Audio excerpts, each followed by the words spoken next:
The sensors showed one ship. Thresh Kalanor read the report 3 times before calling Sub-Commander Vico to the forward deck. Not because he doubted the instruments, he had doubted instruments only once in his career, 50 years ago, during his second campaign, when youth still wore the shape of absolute confidence. He was past that now. He called Vico because he wanted another officer to stand in front of the data and confirm what it meant for him to hear it spoken aloud. One vessel, Vico said, not phrasing it as a question. She was reading the same display. Registry identifier. I see it. UES Vigil. Commission date. I see it, Sub-Commander. She was quiet for a moment. Thresh Kalanor watched Jump Gate Kethra resolve on the main screen, 300 million kilometers ahead, the ancient structure dominating the approach corridor between the Vothrani border and the interior of human space. 6 months of war planning had converged on this single point. Every simulation agreed, every projection confirmed it, the gate was the only viable entry. Seize it, and the interior was open. Seize it, and the campaign was already over before a single colony fell. 400 ships waited behind his flagship. The largest war fleet the Vothrani collective had assembled in 2 centuries. Between them and the gates sat one human vessel. It was not a large ship. That was the first thing Thresh Kalanor noted it with the particular discomfort of a man who has rehearsed a certain fear and found the reality smaller than the rehearsal. A cruiser-class hull by the proportions. Elongated spine, heavy plating at the bow, weapons arrays in the old fixed-angle configuration that modern human warships had long since abandoned in favor of rotating turrets. Old design. Old technology. Old age. Commission date 2089, Vico confirmed. Current year 2401. He already knew the arithmetic. 3. The ship's transponder was transmitting. The intelligence team had been decoding it for 30 minutes before he arrived on deck. The message was 4 words, cycling on a loop, broadcast across every known hailing frequency in a transmission format discontinued over 200 years ago.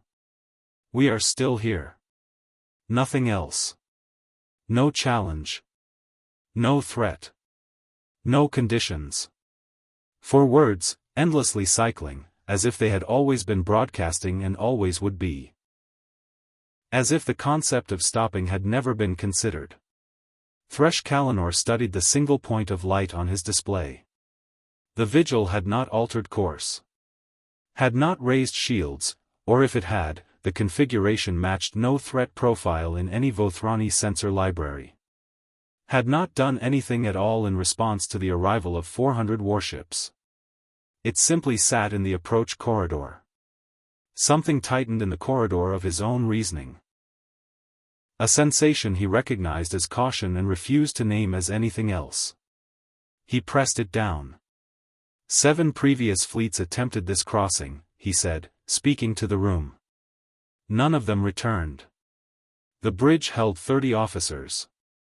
Nobody answered. We are not 7 previous fleets, Thresh Kalanor said.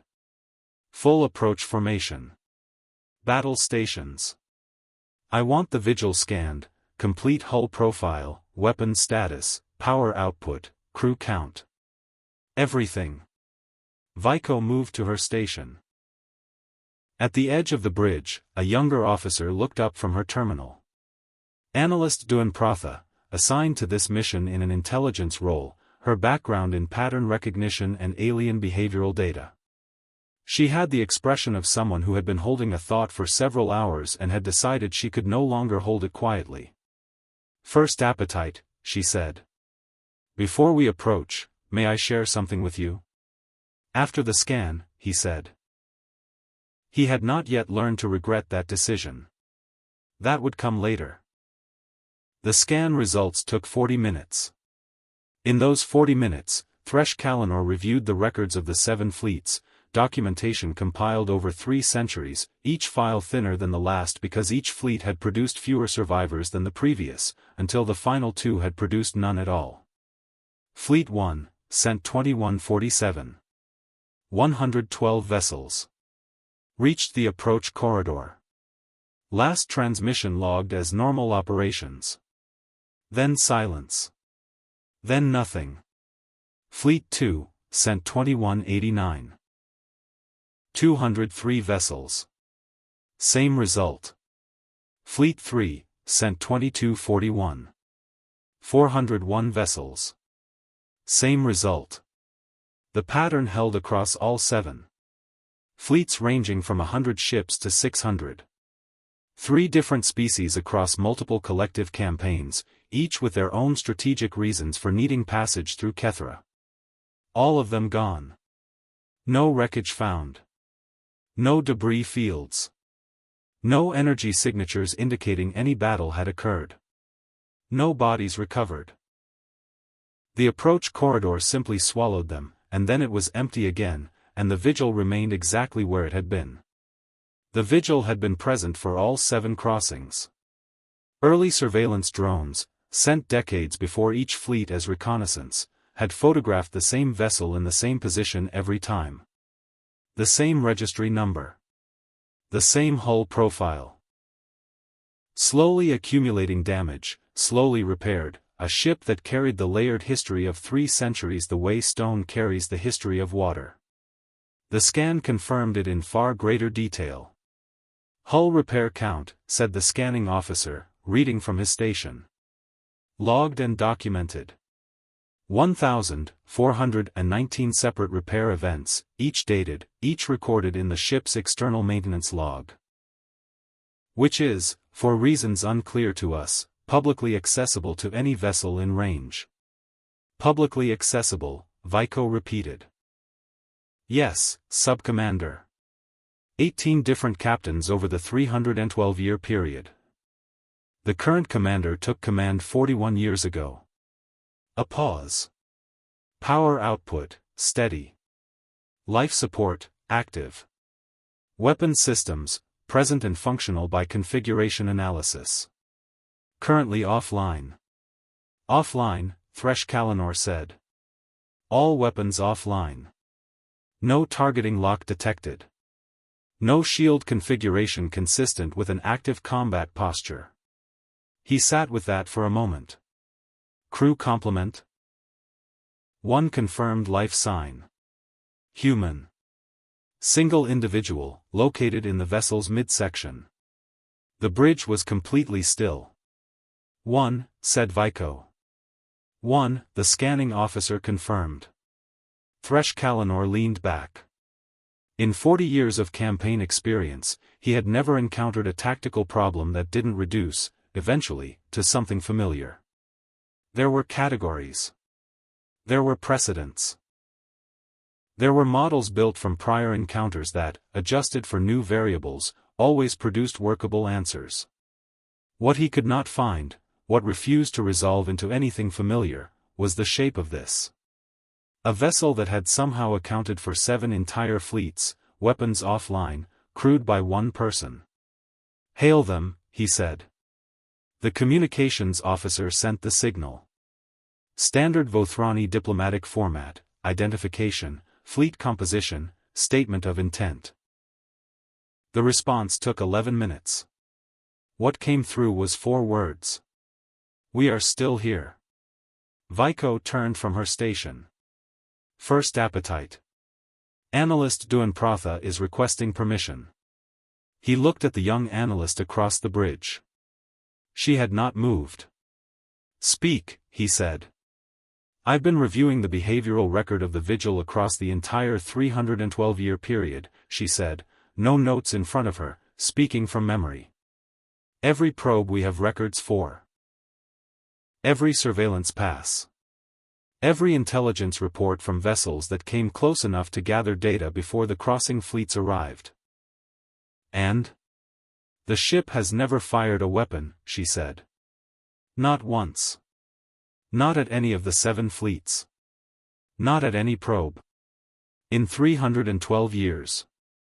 The weapon's offline reading isn't damage. It isn't depletion. They are offline because they have always been offline. That is not possible, the weapons officer said from his station. 600 vessels at the largest count. I know what it sounds like, Duanprotha said.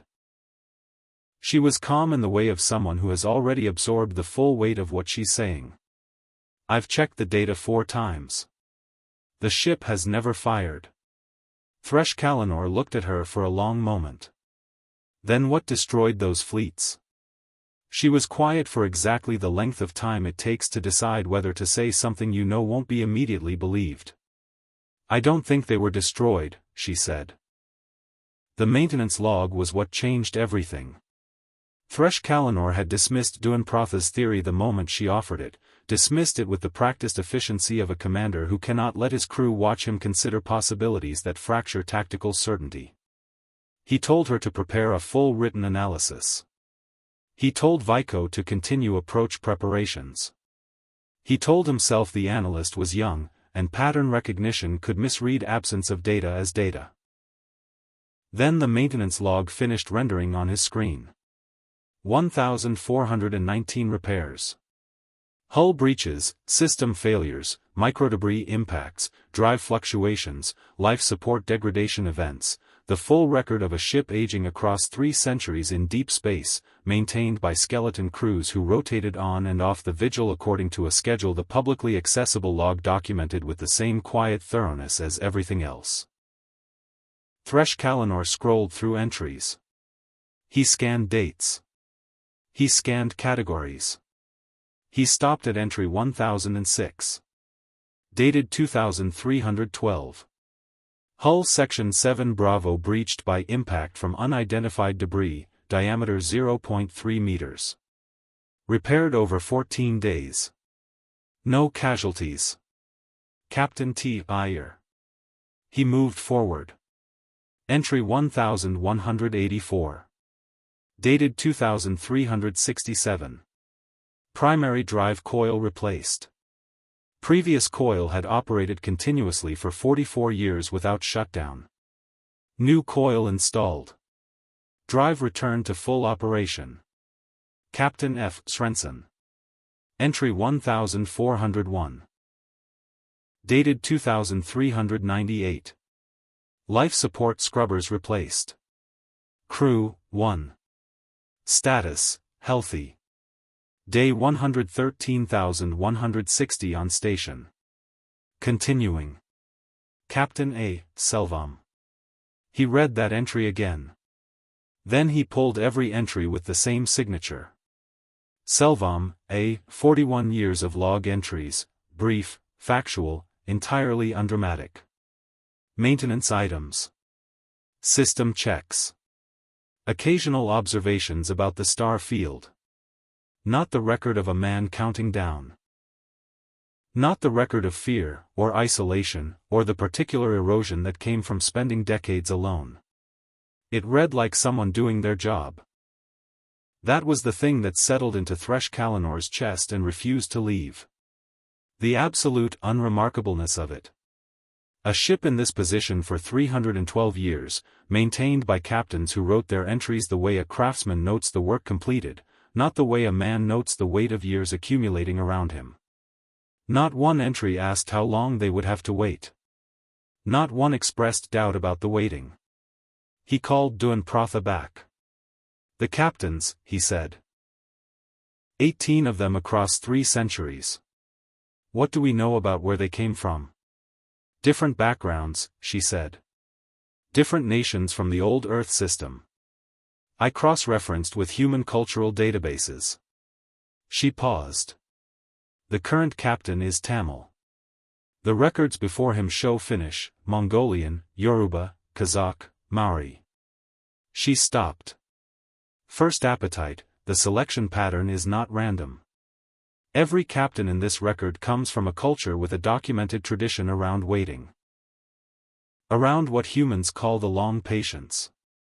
Whether that's intentional or reflects something else about who volunteers for this assignment, I can't determine. Thresh Kalanor looked at the screen. At entry 1401. Day 113,160 on station. Continuing. What is that in years, he said. Duanprotha calculated. 309 years, approximately. That's the cumulative count from the beginning of the vigil station, carried forward through all 18 captains. She spoke the next part carefully. They have counted every day. Every day, for 309 years, someone has written the number down. He said nothing. They've been counting every day, he said again, to himself. Yes, Duan Pratha said quietly. Vico spoke from across the bridge. First appetite. Approach formation is ready. Your order. Thresh Kalanor looked at the vigil on the display. At the single light visible in the ship's midsection, one room, illuminated, against the dark of everything else around it. One room, in a warship 312 years old. The caution he had been pressing down all afternoon rose again, and this time he could not find it in himself to call it something else. He ordered a weapons test. Not the full fleet. One cruiser, the pinnacle of reach, his second heaviest vessel, positioned on the vigil's port flank. A single broadside. Moderate yield, the kind of strike that would cripple a modern warship but not necessarily destroy it. He wanted to see what the vigil did when hit. He wanted to watch it stop sitting so quietly. The pinnacle of reach fired. The strike connected. Every sensor on Thresh Kalanor's bridge confirmed impact. Energy transfer, kinetic force, heat bloom across the old hull plating. The flash cleared. The vigil was still there. It had not returned fire. Had not raised shields, the energy signature hadn't changed. Had not altered its position. Had not, by any measurement available, done anything in response at all. The forward transmission continued cycling. We are still here. Again, he said. The pinnacle of reach fired twice more, heavier yield, the kind of strike that killed modern cruisers. The vigil's hull showed new damage, fresh scoring across old repair work, one external sensor array fractured. The ship listed slightly to starboard and then corrected. The drive held steady. The weapons remained offline. Nothing fired back. Thresh Kalanor sat forward in his command chair. The tactical model he had been running since arrival, the model every experienced commander ran automatically, the constant background calculation of force and counterforce and probable outcome. Had been searching for a framework to fit this into for the better part of 2 hours. It had found nothing. A vessel that absorbed strikes without responding. A vessel that could not be threatened because it appeared to have no relationship with threat at all. First appetite. Vico's voice was deliberate. Incoming transmission from the vigil. Point to point. Personal channel. Addressed to you by name. The bridge did not move. Thresh Kalanor had not given his name in any communication to the vigil. Vothrani fleet identification protocols transmitted ship name, fleet designation, and commander rank. Not personal names. Put it through, he said. The channel opened. What came through was a human voice. Male, unhurried, carrying the roughness of middle age and something else underneath it, a quality of complete steadiness that was not performed for an audience. First appetite Thresh Kalanor. The pronunciation was exact, not the approximation most aliens managed, but correct, the Vothrani inflection pattern landed precisely where it belonged. I have your fleet's intelligence file. I've had it for several months. Your planners are thorough. Thresh Kalanor said nothing. You've noticed by now that this ship hasn't fired on you, the voice continued. You're running models. None of them fit, because you're asking the wrong question. What is the right question? Thresh Kalanor said. A pause. Brief. You're asking what I'm going to do to your fleet, said Arjun Selvam. The right question is what the 7 fleets before yours chose to do, after they came here and I showed them something. What did you show them? The silence that followed was not the silence of someone deciding whether to answer. It was the silence of someone patient enough to let a question fully settle before responding to it. "The same thing I'll show you, if you keep coming," Selvam said. "I'd rather you turn around." The channel closed. Thresh Kalanor sat in the quiet of his bridge. Around him, 30 officers waited. The approach formation held in the dark outside. 400 ships, the largest fleet the collective had assembled in 2 centuries, waiting on a single order. He felt the assumption he had carried into this corridor: power is the willingness to use force, encounter something it could not answer, and bend at its foundation. "Full fleet forward," he said. Close to 100,000 kilometers. Whatever Selvam wanted to show them, he was going to see it. They moved to within 100,000 kilometers. For 6 hours, nothing happened. The Vigil continued its transmission. Its weapons remained offline. The single light in the midsection of the ship stayed on. Thresh Kalanor ordered long-range visual enhancement on that light. He told himself it was reconnaissance. He told himself he was looking for tactical detail. He was not looking for tactical detail. The visual resolved slowly through the gate's ambient interference. And what it eventually showed him was a room. A mess hall. Standard configuration, by the reference images in his intelligence files. 1 table. A man sitting at it, eating. No particular hurry to him. A cup of something hot, steam visible, angled slightly in front of him. A screen on the table at a comfortable reading distance. He watched for a long time. Thresh Kalanor, who had commanded fleets for 40 years and who had never in those 40 years been unable to identify what he was looking at, found he could not look away. "Hail him again," he said. The channel opened within a minute. In the background, barely audible, the ambient sounds of the ship, drive hum, ventilation cycling, the particular quiet of deep space. "First appetite," Selvam said. 7 fleets, Thresh Kalanor said. 600 vessels at the largest. None returned. "You said they chose what to do, after you showed them something." He paused. "What did you show them?" The silence was different this time. Not the silence of someone deciding. The silence of someone for whom patience is not a posture but simply how time passes. "The same thing you're looking at right now," Selvam said. "A man eating dinner." "Yes. That is what turned back 600 warships." "No," Selvam said. The correction carried no satisfaction, only precision. What turned them back was understanding why. Thresh Kalanor looked at the enhanced visual. The single-lit room in an otherwise dark ship, 3 centuries old, still running. Why is one person alone on this vessel? "Because one person is enough," Selvam said. "It's always been enough." That's what they couldn't understand at first. "That's what I showed them." A moment of silence. "We don't need to win," Selvam said.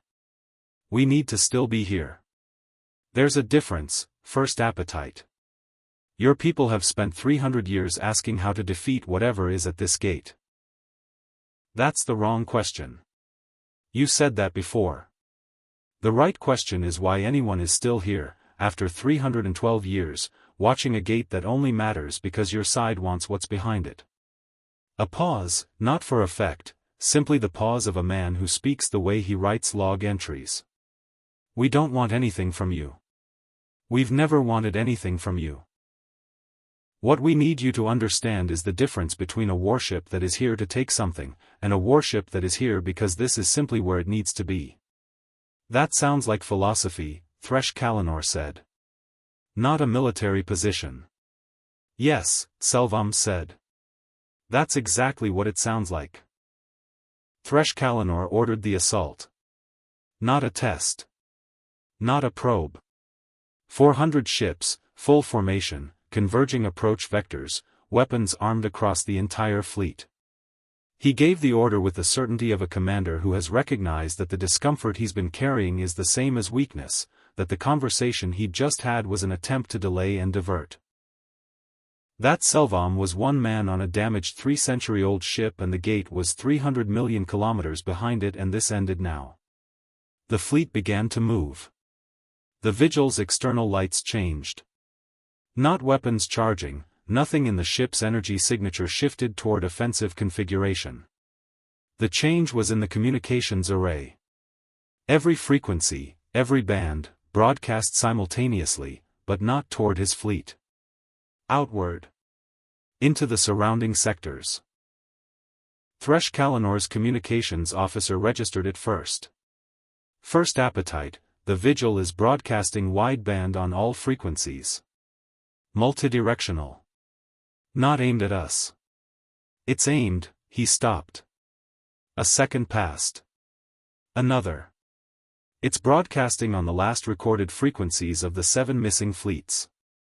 The approach formation slowed without an order to slow. Those frequencies are decades out of date, Vico said carefully. Yes, the communications officer said. They're also answering. The responses came in over the next 90 seconds. Not from behind the gate. From the sectors surrounding the approach corridor, from deep space, from positions that Thresh Kalinor's navigation officer plotted in real time, coordinates resolving one after another to form an incomplete ring around Jump Gate Kethra. Hundreds of ships. Possibly thousands. The sensor returns were fragmented. Old vessels, mixed configurations, some clearly not Vothrani, some recognizably Vothrani, all positioned well past easy detection range, silent in the dark where a fleet focused on the gate ahead would never think to check behind. Fleet 1. Still there. 42 years in deep space. Fleet 2. Still there. Fleet 3, 4, 5, 6. Signals, rising from the dark. Fleet 7. Still there. 47 years. Thresh Kalinor looked at the ring of signal surrounding his fleet on every side, and the foundational assumption his entire campaign had been built on, that the 7 fleets had been destroyed, that the gate was impassable because whatever lay beyond it was powerful enough to eliminate them. Fractured quietly, the way old metal fractures, not loudly, not all at once, but in the space between one breath and the next, and then it is simply gone. They had not been destroyed. They had been shown. And they had chosen to stay. Not to guard. Not under orders. They stayed because they had been shown a man eating dinner on a 300-year-old warship, and each fleet in its turn had understood. In the way that commanders of broken ambitions understand things that cannot be spoken into a report, that there was no assault possible against that kind of patience. That the waiting was the weapon. That the Vigil's greatest capability had never been hidden in its hull, or its weapons arrays, or its ancient drive. It was the man in the mess hall who had been there for 41 years and who would be there for 41 more if that's what it took. The Vigil's lights returned to normal configuration. The forward loop resumed. We are still here. Selvam did not transmit again. He didn't need to. He was, almost certainly, back at the table. Thresh Kalinor did not give the order to advance. The retreat took 6 hours to organize. Not because it was complicated. Because Thresh Kalinor was slow to give each order, and his officers were slow to execute, and no one on the bridge met anyone else's eyes during the process. The fleet turned. The fleet moved. The gate fell behind them on the rear displays, and then it was gone, and the Vigil's transponder signal was something they could still receive but did not amplify. He wrote his report that evening in his quarters. Wrote it with the precision of a commander who knows the words will be read by people who need to understand something that doesn't exist in standard military terminology. He chose each sentence carefully. He did not describe what had happened as a defeat. He was not entirely certain what to call it. He sent it and sat for a long time looking at nothing. Back at Jump Gate Kethra, 300 million kilometers behind them, Arjun Selvam took his dinner dishes to the small cleaning unit in the mess hall corner and ran them through the cycle. The hum of the Vigil's drive was steady, had been steady his entire time aboard, would be steady for whoever came after him. He returned to the table. He opened the daily log. He typed the entry for May 20, 2401. Day 114,280 on station. Attempted crossing. 400 vessels, Vothrani Collective, Fleet Designation Conquest Prime. Advanced to 100,000 kilometers. They saw the ring. They chose.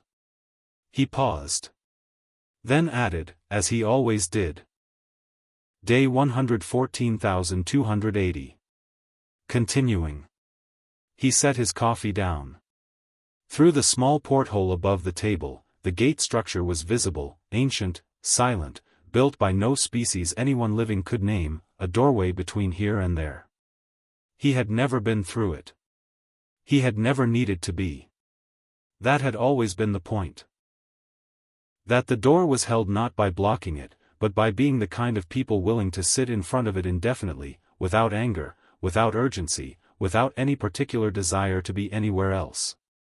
In the ring surrounding the gate, Fleet 1, 2, 3, all 7 of them, their original crews long since aged out and replaced by new ones who had been told the story and decided to stay, the silent vigil continued. No orders kept them there. No authority had commanded them to hold that position for decades. They remained because they had each, in their turn, been shown the same thing Thresh Kalanor had been shown, and they had understood it the same way. Somewhere behind him, the 400 ships of Conquest Prime receded toward the Vothrani border.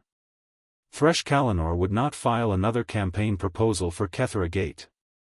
Not because regulation prevented it. Not because the mathematics had changed. He would not file it because he had seen one small light on in one room of a 300-year-old warship, and it had told him something no amount of fleet tonnage had ever managed to say, that some thresholds are not defended by the force arrayed behind them. They are held by the people who were already there before anyone thought to ask.